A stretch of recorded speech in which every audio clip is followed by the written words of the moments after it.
کہ اور اچھا ہو کہ یہ بات کوئی اخبار کے لیے نہیں، اپنے گھر میں بات کرنا چاہتا ہوں میں. آزاد کشمیر کو بالالتزام 1 جنوری 1949 سے لے کر ادھر تک کوشش کی گئی ہے کہ اس کا کوئی تعلق مقبوضہ کشمیر کی تحریک کبھی چلنے والی بھی ہو یا نہیں چلنے والی ہو تو تعلق ہی کوئی نہ رہے. مکمل طور پر آئسولیشن جس کو کہتے ہیں، آزاد کشمیر کو آئسولیٹ کیا ہوا رہا. ایک وقت ایسا آیا کہ ایک فیڈرل سیکرٹری نے آزاد کشمیر میں کھڑے ہو کے کہا کہ یہ آزاد کشمیر جو ہے یہ لوکل اتھارٹی ہے، اس کو گورنمنٹ کا درجہ ہی حاصل نہیں ہے. ابھی چند دن کی بات ہے کہ مجھے کہا گیا، 2 دفعہ کہا گیا کہ تم جو خط و کتابت کرتے ہو سربراہوں کے ساتھ تو یہ مناسب نہیں ہے، کیونکہ یہ ہمارا فارن افیئرس کا سبجیکٹ ہے. یہ سب بات میں مشت نمونہ کے طور پر آپ سے اس سے کہہ رہا ہوں کہ ہم اپنے گھر میں بھی بہت مشکلات سے دو چار رہے ہیں، اور اسی کا نتیجہ ہے کہ اس وقت 2 باتیں اسی کا نتیجہ ہے. ایک یہ کہ آزاد کشمیر میں وہ جذبہ اور وہ شوق نہیں ہے جو ہونا چاہیے تھا، جو ہمارا حصہ تھا، جس کی وجہ سے آزاد کشمیر کا 32,000 مربع میل آزاد ہوا. وہ جذبہ اور شوق آج موجود نہیں ہے. اور دوسرا یہ کہ جو لیڈر صاحبان ہیں وہ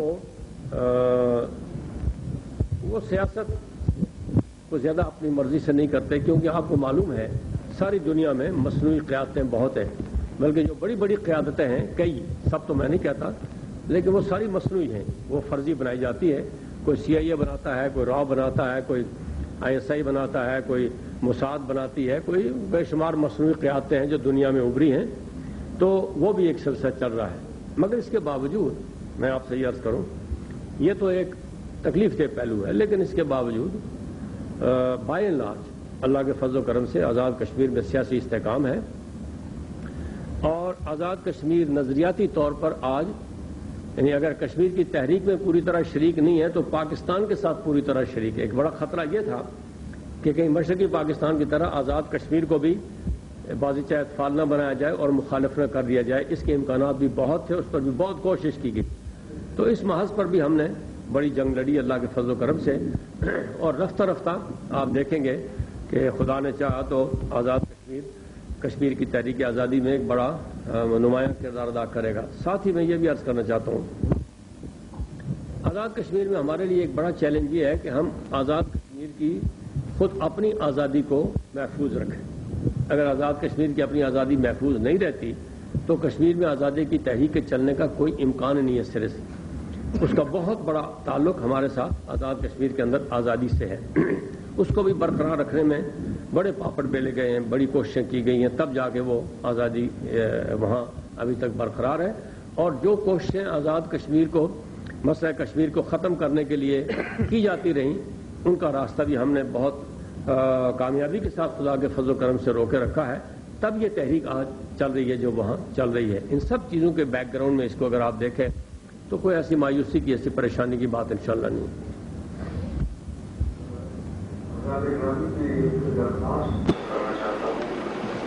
جو حضرات سوال کریں پہلے اپنا تعارف کریں. میرا نام نسیم صدیقی ہے.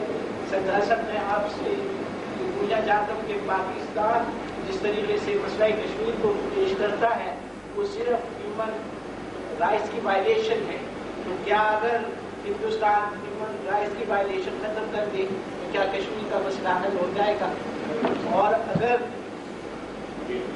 یہ کیا وجہ ہے کہ پاکستان جو ہے پشتو کی ایک مثال ہے جس کا ترجمہ یہ ہے کہ شب شب کہنے کی بجائے شب تالو کہیں، تو پاکستان کھل کر کیوں نہیں اس تصواب رائے کے لیے کہتا اور صرف ہیومن رائٹس وائلیشن کی بات کرتا ہے؟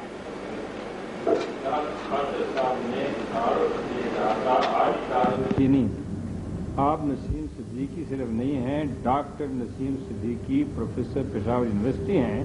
کیونکہ مجاہد اول کو پتہ نہیں ہے، ذرا پورا تعارف کیا گیا. جی مہربانی. سر گزارش یہ ہے کہ پاکستان حکومت کا موقف جو ہے وہ ہیومن رائٹس کے سلسلے میں اپنی جگہ ہے، لیکن ہیومن رائٹس کا یہ مسئلہ اگر نہ بھی ہوتا تو پھر بھی مسئلہ کشمیر اپنی جگہ باقی ہے، چلتا رہے گا. اور ہم لوگ اسی بات پر زور دیتے رہے ہیں کہ ہیومن رائٹس پر ایک حد تک زور دیا جانا چاہیے، کیونکہ وہ ہندوستان کو فوراً نکیل ڈالنے کے لیے ضروری ہے، ورنہ اصل مسئلہ تو ہیومن رائٹس کا نہیں ہے. کشمیر میں ہیومن رائٹس کا مسئلہ ایک سیاسی مسئلے کی پیداوار ہے، بذات خود کو ہیومن رائٹس کا مسئلہ وہاں سچ نہیں ہے. حکومت پاکستان کی گزارش ہے جی کہ اس وقت حکومت پاکستان ہو یا ہندوستان ہو، دنیا کی بے شمار جکڑ بندیوں میں لوگ جکڑے ہوئے ہیں، اور اس پوزیشن میں حکومت پاکستان میرا خیال نہیں ہے کہ جو اقدامات ہندوستان کر رہا ہے اس کے مقابلے کے اقدامات کر سکے. اس لیے حکمت عملی اور اگر رد عمل منفی ہو رہا ہے تو اس کو مثبت طرف کیسے لایا جا سکتا ہے؟ سر، پاکستان میں جو ہو رہا ہے اس کا منفی اثر تو ضرور مرتب ہونا چاہیے، لیکن جیسے میں پہلے عرض کر چکا ہوں کہ تحریک آزادی کشمیر ایسے مرحلے میں ہے کہ اب وہ اس بات کی انتظار نہیں کر سکتے کہ پاکستان کے حالات بہتر ہوں گے تو پھر کچھ کریں گے. وہ پوائنٹ آف نو ریٹرن پر پہنچے ہوئے ہیں. انہوں نے تحریک کو جاری رکھنا ہے، حالات کچھ بھی ہوتے ہیں اس کو جاری رکھیں گے. ایک بات تو یہ ہے، ان کو پریشانی ضرور ہوتی ہے. جس دن یہ جریبا کا واقعہ ہوا ہے، مجھے کل ہی سری نگر سے ایک بڑے اہم دوست آئے ہوئے ہیں، ایک پارٹی لیڈر ہیں، وہ آئے ہوئے ہیں. انہوں نے کہا کہ اس دن رات ہم میں سے کسی نے آگ نہیں جلائی اور کھانا نہیں کھایا. یعنی یہ اثر تو ضرور ہوتا ہے، لیکن اس کے باوجود وہ پیچھے نہیں ہٹ سکتے. انہوں نے اپنی تحریک کو جاری رکھنا ہے، اور جو عناصر اس ملک میں تحریک آزادی کشمیر کی امداد کر رہے ہیں وہ اپنی امداد کو جاری رکھیں گے، اس امداد کو ودرا نہیں کر سکتے. تو یہ صورت یہ سلسلے میں ایک چھوٹا سا سوال ہے کہ یہ جو حالات اس وقت پاکستان میں چل رہے ہیں تو کیا ان کا رد عمل اس پہ نہیں ہے کہ آزاد کشمیر کو مکمل طور پر آزاد ہو لینا چاہیے، جیسے کہ بعض لوگوں نے اختراعی کی ہے کہ نہ یہ ہندوستان کے ساتھ رہے نہ پاکستان کے ساتھ رہے. اب یہ امریکہ کا فیچر ہے، یہ را والوں کا ہے، جس کا بھی ہے. تو اس کے بارے میں بھی آپ ذرا، کیونکہ جہاں بات خاصی تشویش پائی جاتی ہے کہ کشمیر کے اندر ایک بہت بڑی مؤثر قوت جو ہے وہ اس نتیجے کے ساتھ ابھر رہی ہے کہ کشمیر نہ ادھر رہے نہ ادھر، بلکہ آزاد کشمیر اور مقبوضہ کشمیر کو اکٹھا کر کے ایک کمپلیٹ گراؤنڈ بنا دی جائے، اس کو آزاد بنا دیا جائے. اس کے پیچھے کون سی قوت ہے وہ سب آپ جانتے ہیں، یعنی اس نتیجے کے پیچھے اور خدشات کی ہے. سر، میں اس دوسرے حصے کا جواب ابھی بعد میں دوں گا. آپ نے افغانستان کی بات کی تھی. افغانستان کا اگر مسئلہ حل ہو گیا ہوتا ٹھیک طریقے سے اور افغانی بالکل کوئی مدد ہماری نہ کرتے کشمیر میں، اس کے باوجود ان کی اتنی بڑی اخلاقی حمایت ہمیں حاصل ہو جاتی کہ مسئلہ کشمیر آسان ہو جاتا حل کرنا. لیکن بدقسمتی سے افغانستان کے جھگڑے کی وجہ سے وہ قوت ہمارے اپنا اپنی جو سرحد ہے وہ سرحد غیر محفوظ ہوتی جا رہی ہے. تو اس لیے یہ خطرہ تو آپ اپنی جگہ موجود ہے اور ہمیں اس کا بہت افسوس. یہ جو آپ نے بات فرمائی ہے، یہ کچھ لوگ اس کا پروپیگنڈا کرتے ہیں، مگر مجھے معذرت کے ساتھ آپ کی اس بات سے اتفاق نہیں ہے کہ ایک مؤثر قوت ابھر رہی ہے. کوئی مؤثر قوت نہیں ہے. پروپیگنڈا مؤثر ہے، اس میں کوئی شک نہیں. اور وہ اس لیے مؤثر ہے کہ پاکستان کی مخالفت میں پروپیگنڈا کوئی شخص بھی کرنا چاہے تو اس کے لیے گراؤنڈ بہت ہموار ہے. اخبارات حاضر ہیں، پمفلٹ حاضر ہیں، بندے حاضر ہیں جو کام کرنے کے لیے تیار ہیں، تھوڑے پیسوں پر بھی کام کرنے کے لیے تیار ہیں. یہ ضرور ہے، مگر مؤثر نہیں اس کو کہہ سکتے. مثلا آزاد کشمیر آپ دیکھیں 25 لاکھ لوگوں کا، میرے علم میں نہیں ہے کہ شاید کوئی کسی ایک آدھ جگہ کوئی لوکل کاؤنسلر الیکٹ ہوا ہو، وہ بھی کسی دوسری جماعت کے ساتھ سمجھوتے کے ذریعے الیکٹ ہوا تو میں نہیں کہہ سکتا، لیکن اپنے طور پر کوئی ایک لوکل کاؤنسلر بھی الیکٹ نہیں ہو سکتا. سری نگر پراپر میں جس طرح کے باقی شہروں میں ہوتا ہے، سری نگر پراپر میں ایک عنصر ہے جو کشمیریت کی بنیاد پر کشمیر کو ایک علیحدہ ملک بنانا چاہتا ہے.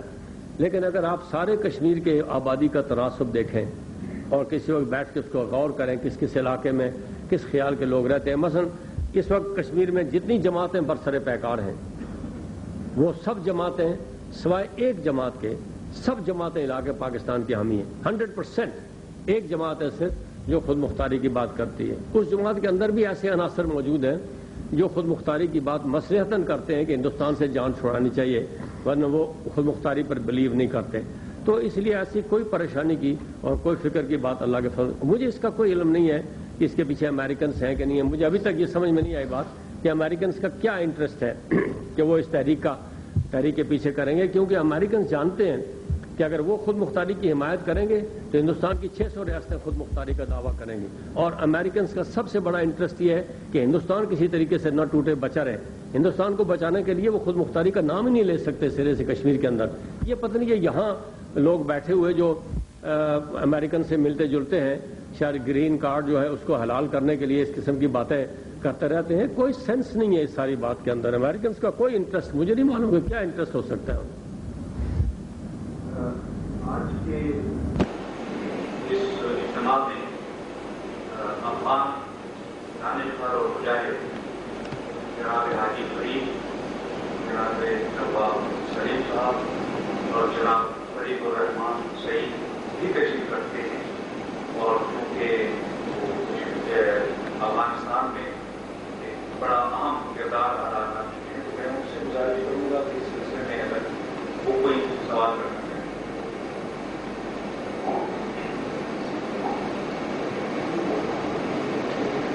جنرل سوال کروا رہے ہیں.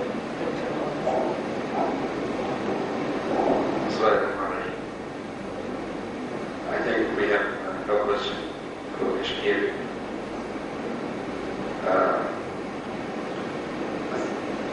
Brother Prime Minister said that it's very unfortunate that we could not deliver the goods which we had to. We could not give the support to the Kashmiris, which we were supposed to.